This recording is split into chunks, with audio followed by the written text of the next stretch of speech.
A warm welcome to our exciting history class.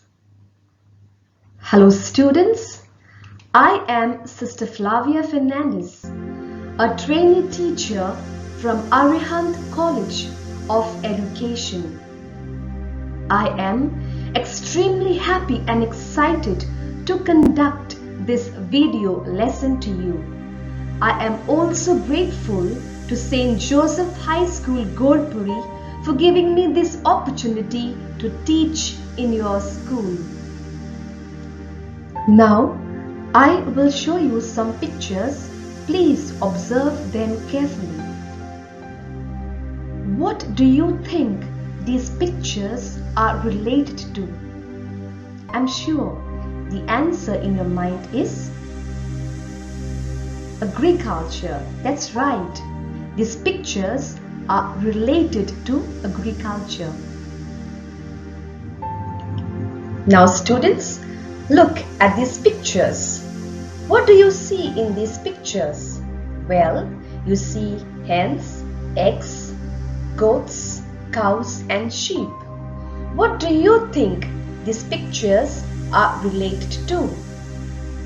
Well, I'm sure your answer is animal husbandry. That's right. Let's move on and observe these pictures. We see people of different faiths worshipping their God. So by seeing these pictures, what comes to your mind? Any guesses? I'm sure the answer in your mind is religions. Finally, you have these pictures or images in front of you.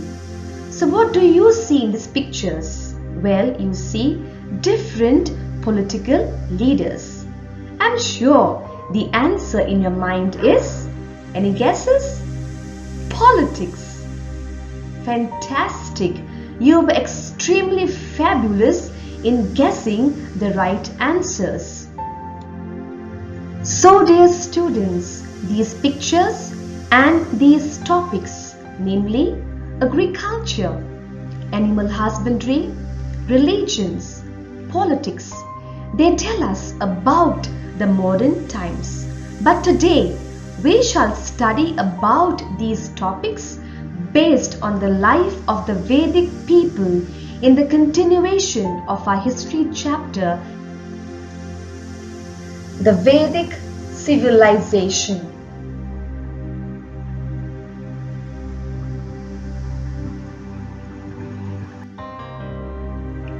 First, let us look at agriculture. What do you think was the main occupation during the Vedic period? Definitely, agriculture was the main occupation during the Vedic period. The Vedic people used oxen to plow their fields, and the plows had iron plowshares. The people also used cow dung to strengthen their crops and to obtain better produce. Next, the animal husbandry. During the Vedic period, animals like cows, dogs and horses had a special importance. The Vedic people used cows as a means of exchange, and the horses were used for the chariots. The chariots of the Vedic people had spoked wheels. So dear students, during the Vedic period, the people and the animals lived together. The animals were enthusiastic to support and help the Vedic people in their day-to-day life. Just remember, the animals also have feelings.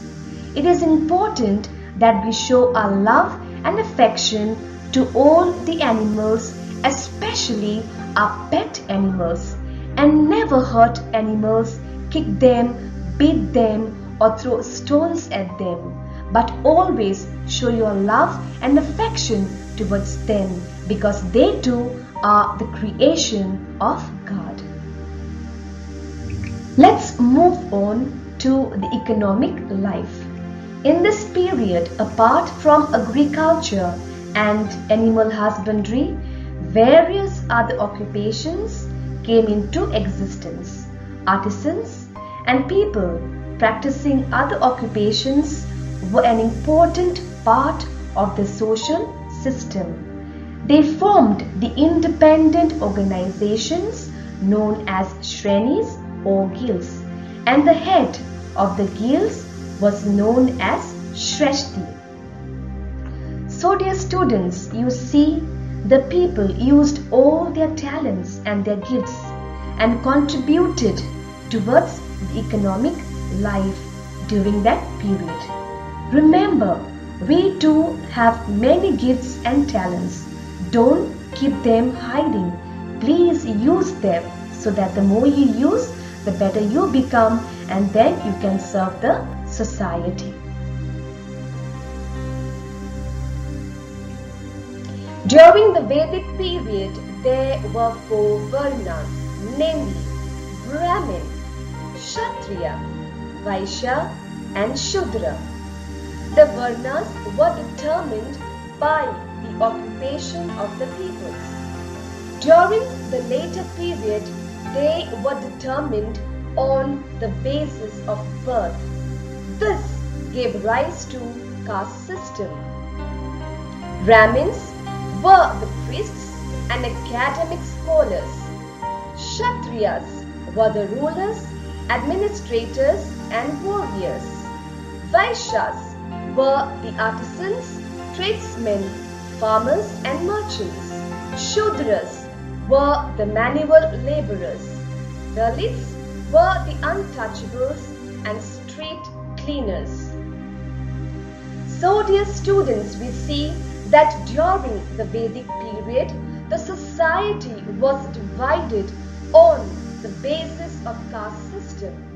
The untouchables were deprived of the respect from the Brahmins, Kshatriyas, Vaishyas and Shudras. There was inequality in the society. We must remember that in these modern times, we all are equal in the eyes of God. And so we have to respect all the human beings living on this planet Earth. We have to show our love and affection irrespective of people's occupations. In this way, we can live in peace and harmony.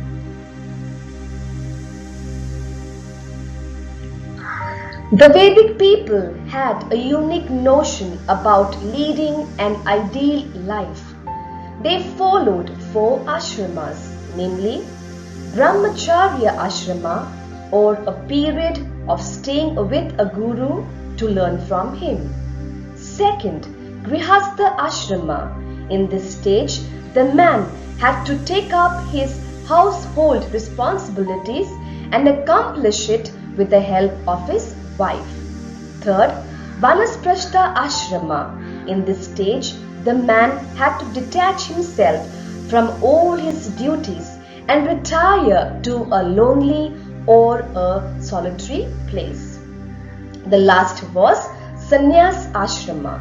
In this stage, the man had to renounce all his relations in order to understand the meaning and purpose of his life, and this he did by journeying from one place to the another. The Vedic people were much connected with the forces of nature. For them, the sun, the lightning, the river, the wind, the rain, and the storm were their deities. They offered their offerings into the fire, which was known as Yajna, fire, in order to please these deities, and this offering was known as Havi. The Vedic people were aware of the occurrence of the natural phenomenon. They knew that the summer season was followed by the rainy season, and the rainy season was followed by the winter season. They were also aware that the life cycle of all the living things was connected with the life cycle of nature, and this they called as Vita. They were also aware that the disturbance in the life cycle of nature led to natural calamities such as floods, cyclones, earthquakes, and volcanoes.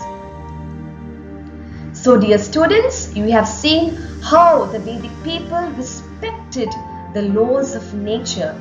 For them to follow the laws of nature was to follow their dharma. In today's time, we are facing this grievous corona pandemic. It is all because of our fault. We have not respected the laws of nature. We have polluted the air, polluted the water, exploited the resources of the earth. Now, it is a very high time that we take care of our Mother Earth and preserve its resources for the future generations. In order to run the administration smoothly, the king appointed various officers. Purohit and the Senapati of the army were officers of special importance. The officer who collected the taxes was known as Bagdu. There were 4 institutions who guided the king, namely the Sabha, Samiti, Jana, and Vidat. The people of the state participated in the Sabhas. Women too participated in the Sabha and Vidat. Senior people too participated in the Sabhas. Later on, the Vedic people decided to compose the Simriti and Puranas. Later on, these Simritis, Puranas, and local traditions came to be known as Hinduism. So dear students, today we have learned from the Vedic people to show empathy towards animals, to observe the laws of nature and preserve the resources of the earth for the future generations, to treat everyone equally, to respect the authority, respect our parents, respect all our elders, and live in peace and harmony. Let's treasure the heritage of the Vedic civilization. So today we have learned all about the agriculture, animal husbandry, social, economic, political, and religious life of the Vedic people in our history lesson, that is the Vedic civilization. It's testing time, and let me see how much you have understood what I have taught you in this lesson. So dear students, down below I have given you the link of the Google form. Kindly go to this link and please do the exercises and submit the form at your earliest. We cannot miss the homework. So dear students, the homework for this lesson is, please read more about the Vedic civilization and prepare a poster on social, political and economic life of the Vedic people. Thank you dear students. I truly had a wonderful time in conducting this online lesson for you about the Vedic civilization.